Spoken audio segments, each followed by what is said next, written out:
跃参与我们的活动，其中有几位今天也在场，我们向他们致敬，感谢他们的付出。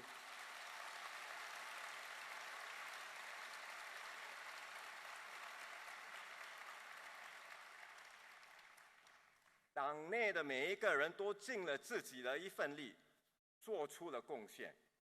首先，我要感谢行动党的历届领导人，这包括现任和历任的中央执行委员会成员，还有不能忘记和行动党一起奋斗的干部，当中有服务多年的，也有刚刚加入我们的团队的，当然还有公运的兄弟姐妹们。我们是最紧密的合作伙伴，一起并肩照顾国人的福利。是大家的牺牲和付出，才让新加坡有了今天的成就。谢谢各位多年来的努力和奉献，谢谢大家。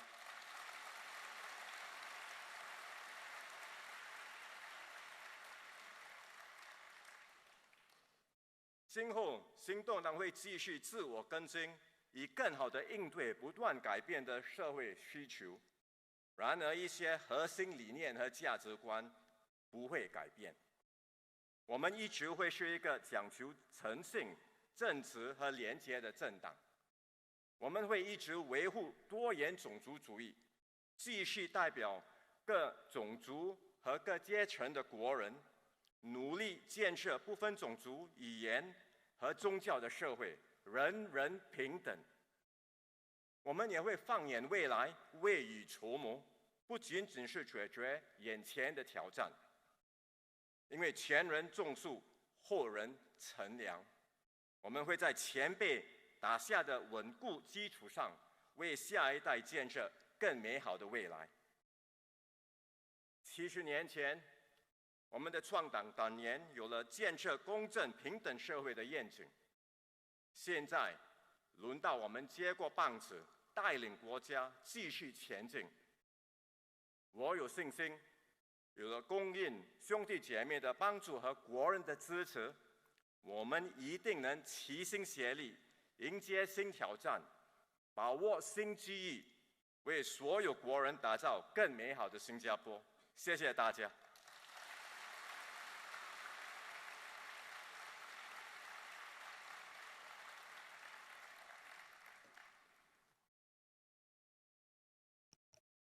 Comrades, this is not my first time speaking at a party conference, but it's the first time that I am speaking here to you as your Prime Minister.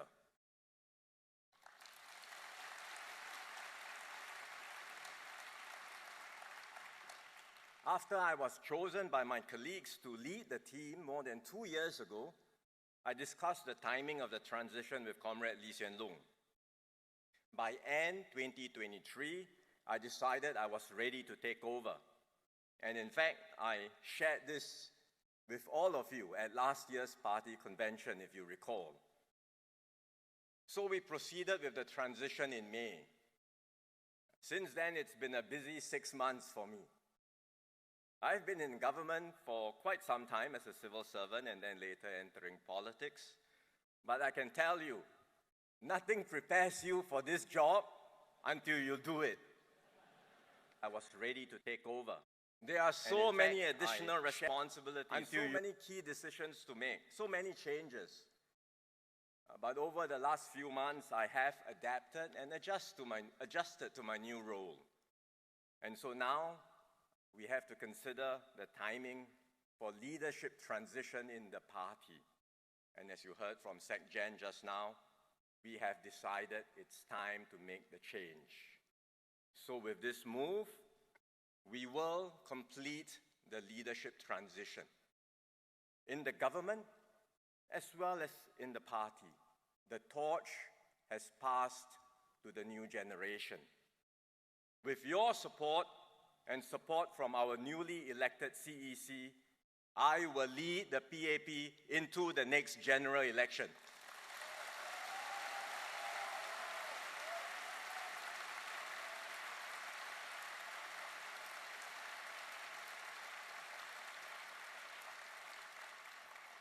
My hair is not white yet, but I can assure you the stress grows every day. Still, I embrace the challenges. I recognize the weight of my responsibilities and I value the trust that you place in me. I pledge to serve with humility. I will devote every ounce of my strength to the party, to the government, and to Singapore.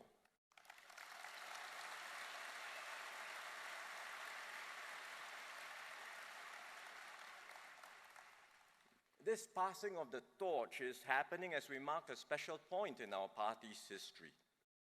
It was 70 years ago on 21st November 1954 when Mr. Lee Kuan Yew and his comrades founded the People's Action Party. 70 years is a long time. Many cadres in this room, including me, were not born when the PAP was founded. But we all know what the PAP has done. And there is so much we can be proud of. When Singapore became independent in August 1965, there was no other party besides the PAP to make something of this little island. So if we are asked, what has the PAP achieved in the last 70 years? Our answer is simple. It is Singapore. It is everything we see around us. That is what we have achieved together.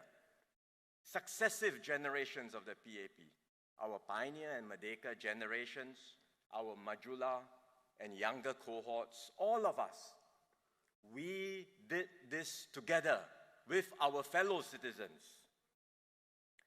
I am grateful to all our activists and cadres for all that you do. We recognized a number of you last night at our party awards. Comrade Basu and so many others who are our award recipients, I say to all of you, congratulations and well done.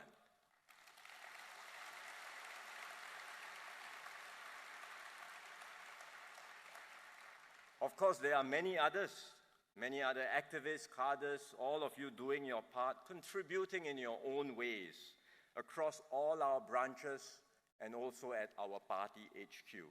So to all of you, our party activists, our cadres, I would like to say today a very big thank you for all your contributions and hard work.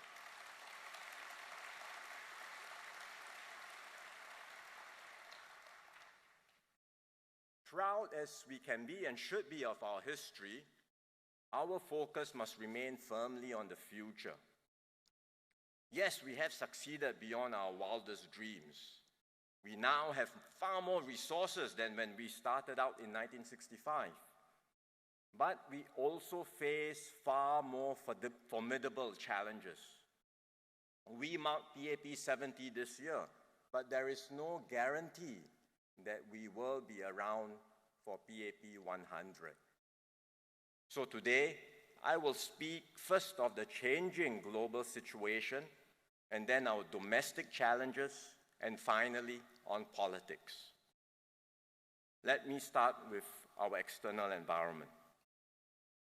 We are embarking on our next phase of nation building under very trying circumstances. I've been busy with several overseas work trips these past few months. In fact, I just got back from APEC in Peru and G20 in Brazil a few days ago, still trying to adjust to Singapore's time zone. I've had good discussions with many counterparts in these meetings. Everyone is worried because we are in a far more dangerous world today. There are major wars raging in Europe and the Middle East. US and China relations are in a more challenging place. And there are many moving pieces geopolitically where things can easily go wrong. For decades, countries everywhere, all of us have benefited from an American-led global order. We say this is Pax Americana in Latin. It means a world with America as the dominant power, supported by multilateral institutions like the United Nations, the IMF, the World Bank, the International Court of Justice, and so on, shaping international norms and behaviors. Now, the situation is changing. America is still preeminent, but it no longer wants to be the world's policeman. Former President Donald Trump has just been re-elected to office on the basis of America First. His mandate reflects the growing sentiment amongst the American public that they are paying too high a price to uphold this global order. Too high a price and yet not enjoying the commensurate benefits. Meanwhile, there are other rising powers like China and India, but they too are focused on their own domestic issues, and they are not yet in a position to take on larger global responsibilities. And so the world is in flux. The established norms are fading, but a new order is not yet in place.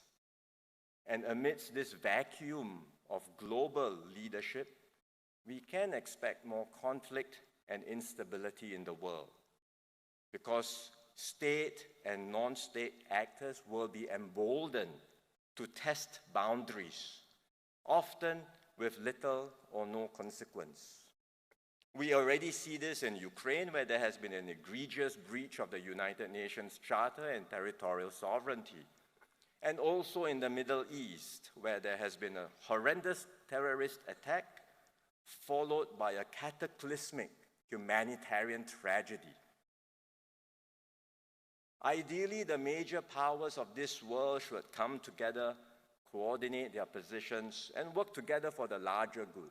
Stop the conflicts, stop the wars, tackle shared challenges like climate change and nuclear proliferation. Otherwise, we can't look forward to a shared future.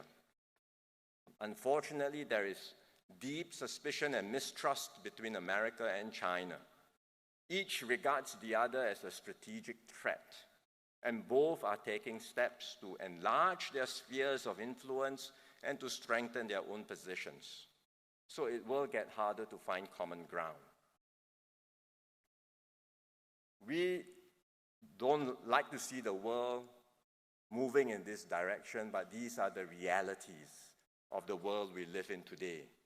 And the dynamics will be with us for some time. We're not talking about 1 or 2 years and then things will improve. I think we will have to grapple with this perhaps for the next decade or beyond.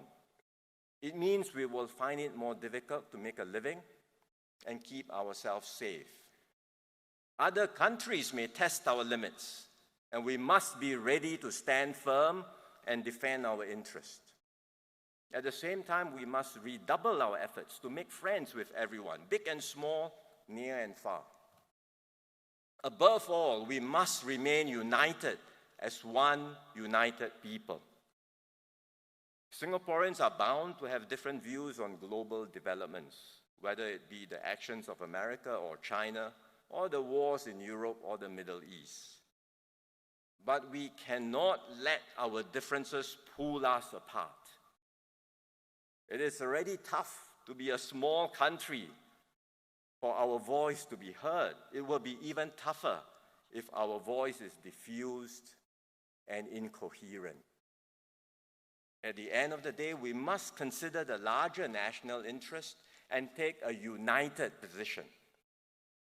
Then we can speak with one voice on the world stage, and we will be valued as a safe and secure, a stable and reliable nation, even in a troubled and uncertain world. Fortunately, Singapore's reputation and international standing is high. We participate actively in international forums, and people want to hear us. I mentioned APEC and G20 just now. We were one of the 12 founding members of APEC.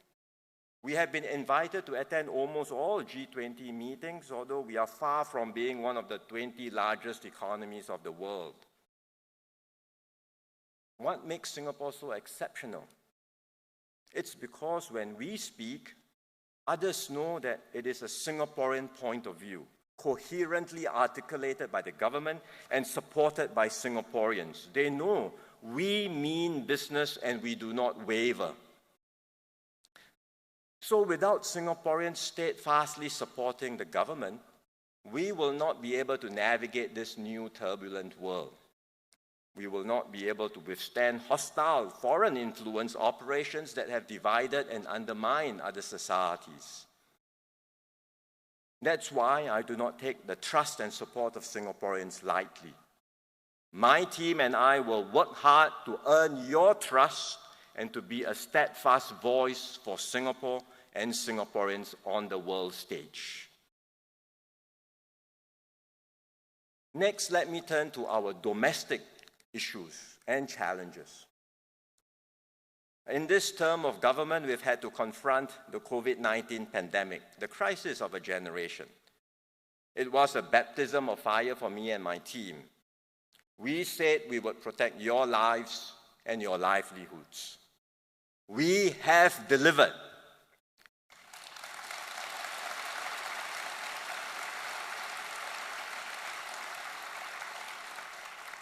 And working together, we have not only overcome COVID-19, but we have also emerged stronger as one people, together.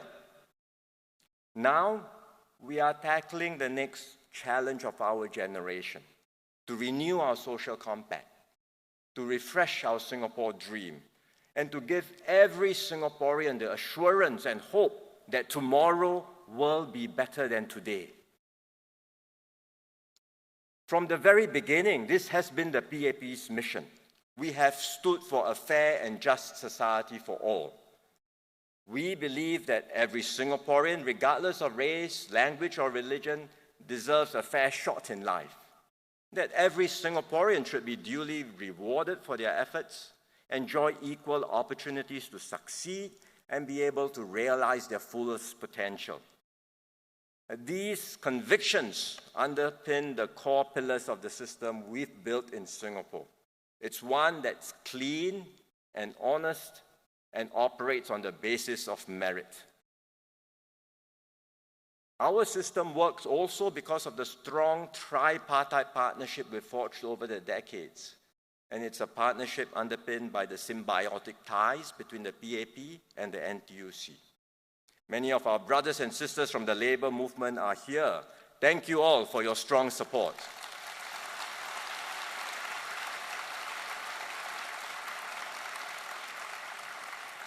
This PAP and NTUC link is strong and vital. We share your conviction that every worker matters, and we will continue to advance the well-being of all workers in Singapore.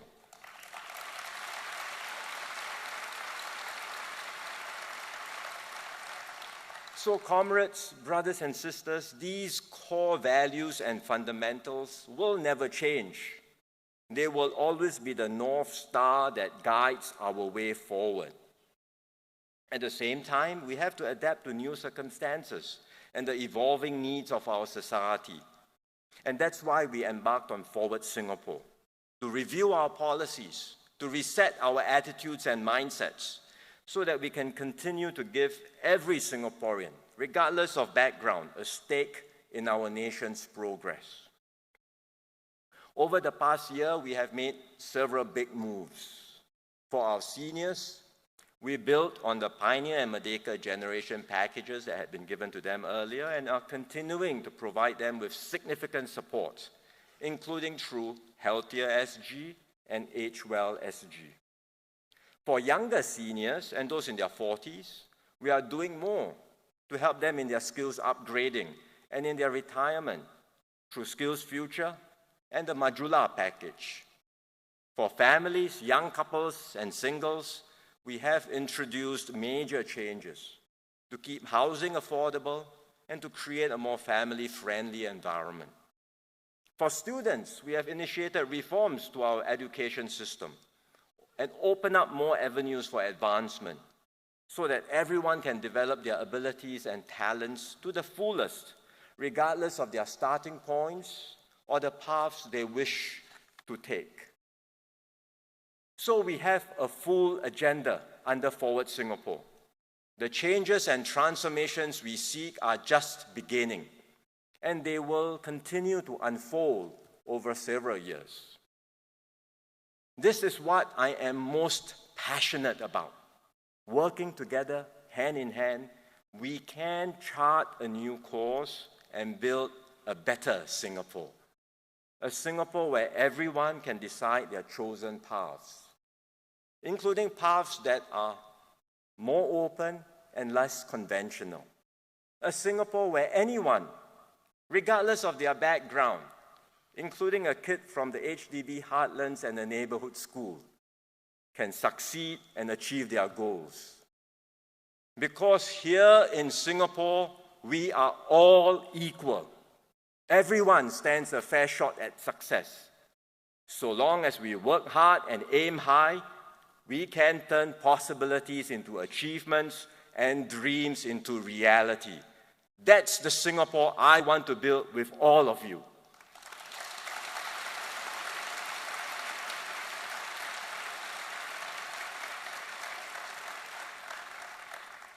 Even as we work towards this shared vision, we must tackle our immediate concerns and adapt to new political realities. I know that Singaporeans are concerned about the cost of living. It's not unique to us in Singapore. Countries everywhere face similar pressures because of the recent spike in global inflation. Over the recent months, inflation in many of these places, including Singapore, has moderated. But price levels remain higher than before. And this impacts on people's sense of well-being. So you just take a look at the outcomes of elections held this year across many countries. Frustration with rising cost of living overshadowed other matters and contributed to a very strong sense of anti-incumbency feeling, meaning whoever is the incumbent in power, there is a strong feeling against that incumbent party. And so every governing party in a developed country that held elections this year has lost vote share. Quite a number have lost the mandate to govern altogether. We feel the pressure in Singapore too. Opposition parties have tried to exploit this issue to turn sentiments against the PAP, even though they themselves do not have good solutions. We hope Singaporeans understand that these are global inflation trends. They impact all countries. But here in Singapore, the government is doing its best to shield you, to shield all of us from the worst effects of inflation. We've rolled out major packages over the last few years to support Singaporeans, and there is more help on the way. Next month, in December, there will be some measures from the assurance package, and in January, another tranche of CDC vouchers coming up.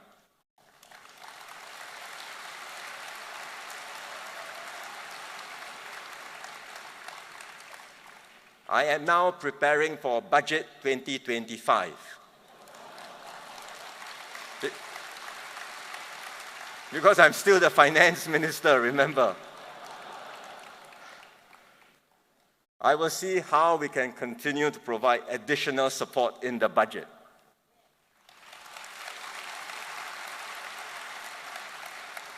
These are national schemes, national programs, but on top of them, each of our branches in our constituencies, all of you, have been busy rolling out your own local schemes and programs.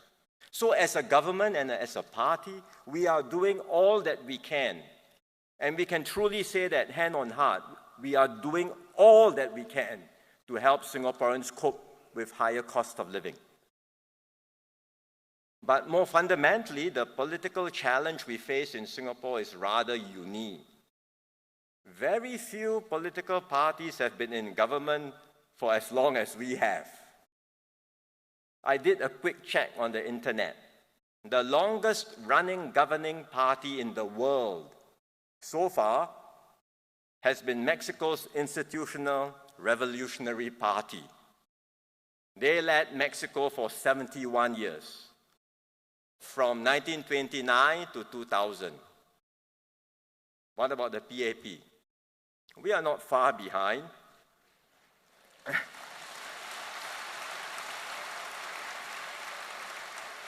We are 65 years. If you count, we are not 65 years of independence, but if you count since self-government in 1959, we are 65 years. Of course, we want to keep serving Singaporeans for as long as possible. But we must never assume that we will not see a change in governments in our lifetimes. For now, most Singaporeans want the PAP to form the government, and we are grateful for their support and for the mandate they have given us. But at the same time, we know they want more opposition voices in Parliament. At least there is a segment of Singaporeans who say, we want the PAP to serve us as government, but we also want more opposition voices in Parliament. In the last election, the opposition said, beware of an opposition wipeout. Please save us, otherwise there will be a wipeout. Actually, there is no chance of that happening at all. There have been opposition MPs in Parliament continuously ever since 1981. And with the NCMP scheme, we are guaranteed of at least 12 opposition MPs in Parliament. The opposition in Singapore is here to stay. In fact, given the desire for more opposition voices, the bigger risk we face is the loss of a stable and strong and good government. The opposition themselves admit that they are far from ready to form the government. They say that partly because they know that Singaporeans will not support them if they openly declare their intention to govern. So they are very quick to assure Singaporeans, don't worry, you can vote for us. We only want to oppose, we don't want to form the government. But if more and more voters are persuaded by this argument and they vote for the opposition, you can be sure that what is now the opposition will soon be the government. The opposition today will be the government tomorrow. And it does not require a large swing in votes. We saw in the last election how many GRCs and SMCs were closely contested. A modest swing in popular votes against the PAP can lead to very different electoral outcomes. We are talking very possibly the loss of another 3 or 4 GRCs. That means we lose another 4 or 5 ministers or a quarter of the cabinet. We will end up with a much weaker government, with far less ability to solve the problems facing our people and our country at a time when the world is becoming more uncertain and troubled. So, comrades, the stakes in the next election are high. Please don't think it is guaranteed that the PAP will win and form a stable government. We have to work hard for every vote, and that means all of us in the party, together with our brothers and sisters in the labor movement, all of us working hard. Remember, election outcomes are shaped not just by national policies. It's also what we do on the ground that matters. So all of us, our branch chairs, our activists on the ground, we must do our part to build close relationships with residents, to forge close bonds with them, to solve their problems, and to improve their lives and their living environment. These things matter, especially in a tight contest. And we know from the last election, and more so in the next election, there are no longer any safe seats. All seats will be contested, and there will be a few that are fiercely contested. So every resident, every vote counts, and all our efforts matter. We all have to chip in, do our part to earn the confidence and trust of Singaporeans, to win the mandate to govern, and ultimately to serve our fellow Singaporeans. As a party, we must also refresh and update our approach. That is our responsibility and our mission. In the past, for a long time, when the political landscape was less contested, the PAP could afford to stay in the background. So it was the government that would go out to engage citizens, explain policies, and solicit feedback and ideas. To be clear, the government of the day will continue to do so, but the PAP can no longer operate from the back. We must come out in front to explain our policies, to mobilize citizens for the causes that we believe in, to engage Singaporeans on the issues they care about, and importantly, to show them why they can trust and depend on the PAP to provide the leadership for Singapore. So we have taken steps to refresh the party. As all of you know, many of you were engaged in our Refresh PAP initiative. We have already implemented several changes, including the setting up of 2 new groups on climate action and mental health. SMS Kopokun and SMS Janil are in charge of these 2 groups, and they have been hard at work. Later today, we will be launching, let's acknowledge them, and all who are working hard on these 2 initiatives. Later today, we will be launching a new PAP app. It's already available. I think some of you have seen a preview of the app. It will be a new way in which we can engage our members and also widen our network, get in touch with one another, inform people of events and initiatives that are taking place, and widen our network. SMS Lo Yen Ling and her team have been hard at work on the app over the past year. So thank you very much. We are finally ready to launch it. So as a party, we will welcome a greater diversity of people with different backgrounds, views, and ideas to join us as our activists, our friends, and even as potential candidates. We invite all Singaporeans to work with us and shape our shared future together. Some of you may ask, how long can we go on for? We are 65 years, Mexico has a record of 71 years. How long can we continue as the ruling party? Really, no one can tell. Mr. Lee Kuan Yew himself once said, there may come a day in Singapore when the public decides to try the other side and choose another party to govern the nation. In the end, Singaporeans will decide. That's how our system of democracy works. Singaporeans will decide. So there is no certainty. No arrangement can be guaranteed to last forever. But I give you my word, whatever lies ahead, I will do everything I can under my watch to win the support and trust of Singaporeans.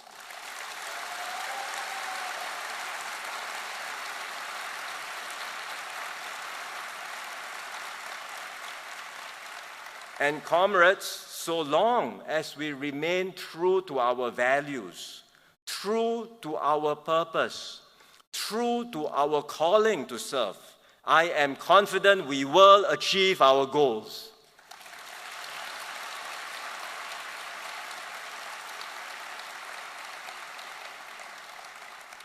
But I cannot do all this alone. I need your support. Because elections in Singapore are a team contest. The PAP has won the mandate over the last 15 elections. Why? Because each time we delivered on what we promised, and Singaporeans were convinced that we had the best team, not just individual, 1 or 2 persons, but the best team for Singapore. And that's what elections are about. Whichever party that can attract and field the stronger team will stand a better chance of winning the support of Singaporeans and winning the mandate to govern. So my priority as PM, as SecGen, is to form the best team for Singapore. It's never easy to get good people to enter politics. I asked my 2 predecessors, ESM Goh and SM Lee, do you have any advice and tips for me? They say, just do your best.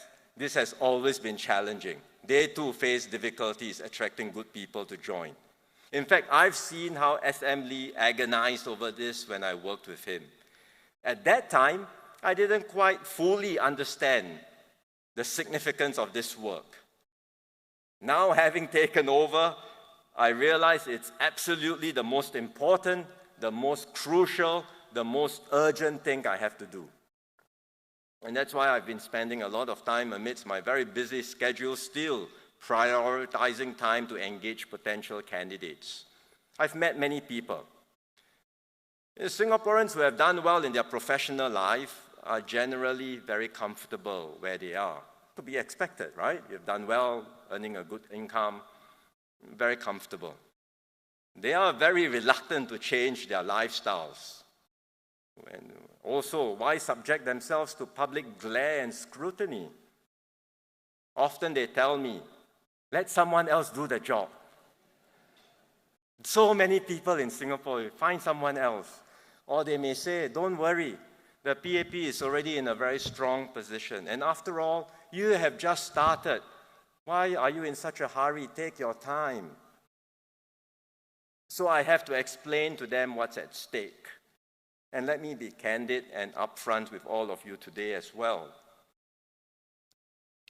Look at the current cabinet in Singapore. We have 19 ministers. More than half of them are aged 60 and above. Actually, at 52, I'm one of the youngest in cabinet. No, I value the older ministers in the team. They provide experience and wise counsel. And many of them will continue serving for another 5 to 10 years. And that's assuming they are all blessed with good health. And I wish them good health for sure. But can I wait until they retire before bringing in new blood? Surely not. I must start now to renew the team. Furthermore, when we bring in new candidates, it's very hard to parachute them directly into a ministerial role. They need time to learn. And that has been my own experience. I was inducted into politics in 2011. At that time, I was 38. I had already spent 15 years in the civil service. But there was still so much to learn about organizing the PAP branch on the ground, gaining the trust of voters, running a ministry, explaining policies to the public, or engaging and interacting with foreign counterparts. These were all new to me, even after working as a public servant for 15 years. So there is tremendous value in starting early, gaining experience, and then progressively building up confidence and capabilities to take on larger responsibilities. And that's why it's so urgent for me to have a fresh crop of younger candidates who can provide vigor and continuity and can eventually form the next leadership team for Singapore. It's not because I want to retire early. It's because I have to start planning ahead, not just 1 or 2 years, not even the next election, but for the next 10, 15 years, and make sure we can continue to earn the trust and confidence of Singaporeans to govern Singapore in their interest. So, comrades, while it is a challenge to recruit potential office holders, I am not giving up. I am persisting, I am persevering, and I am doing my best. I have made some progress. That's a good news. But I still hope to be able to persuade a few more to join our PAP team. And I look forward to presenting the candidates as our election campaign approaches. When we field them, please support all of them and help me to spread the word and persuade our fellow citizens to support them too, because we cannot leave this to chance. It's the most important thing we have to do as a party. Our future and our nation's future depend critically on our ability to find good people to serve in politics. So please support me in this endeavor, and please support our new candidates when we field them in the election campaign.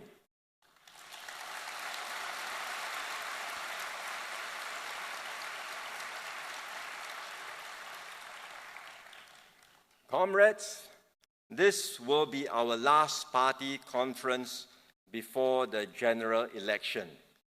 And I can say before the next general election next year. It will be next year. As your Prime Minister, I have set the tone for my leadership to be inclusive, to engage and listen, and to give everyone a voice and stake in our nation.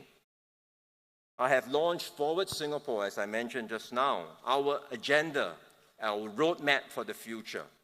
I've initiated a reset of policies. I've announced some of them at the National Day rally, and there will be more to come. I have implemented new initiatives to engage with our fellow Singaporeans. As your Secretary General, I will renew and strengthen our party. I will put together the best team to serve our people and our nation. I will deepen the symbiotic ties between the PAP and the NTUC. Together, we will fight to win the hearts and minds of our fellow citizens and earn their support and trust through our actions. For we are the People's Action Party.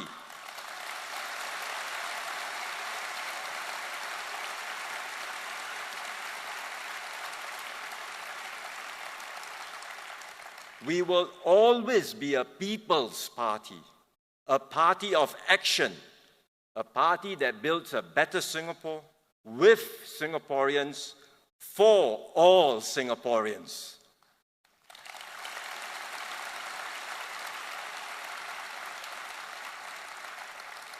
So to all Singaporeans, I say, even as we seek your support, the PAP will always be your biggest supporter. We will always be here for you. Your dreams will inspire our actions. Together, let us forge a new path forward and build a better Singapore for all.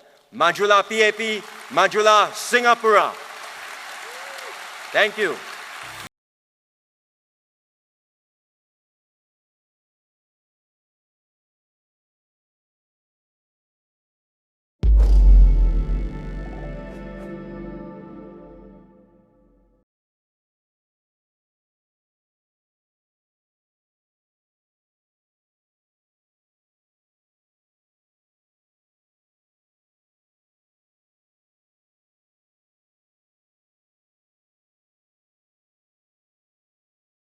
The stage to all of you, those of you here